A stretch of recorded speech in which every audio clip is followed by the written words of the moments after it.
বেটা তুই কি তোর কথা আমার বিয়ে হচ্ছে আর আমার দুধ দিলে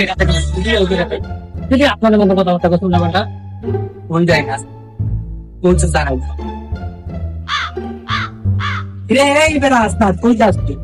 দেখ ওই কথাই মনে না এই দাঁড়া দাঁড়া এদিকে আয় রে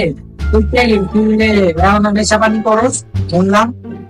কি কথা আগের মতো আসলে বেটা নেশা পানি করিও না বেটা বিয়া শাদি করছি পোলাপান আছে হ্যাঁ না তখন লগে বাইক আরে বেটা বাইক কিনছি বেটা এখন কি করছ না লোক বেটা আগে কোন বাইক নেশা পানি তুই করস নাকি আমি করি কি রে মজা লাগল বেটা 500 বাইকটারে কি করছ তুই হ্যাঁ সকাল সকাল বেলা রইলে সকালবেলা কি বানাই এক জায়গা তো বলো তলি যায় ও মীরাবাই গাজার নৌকা পাহাড় তলি যায়।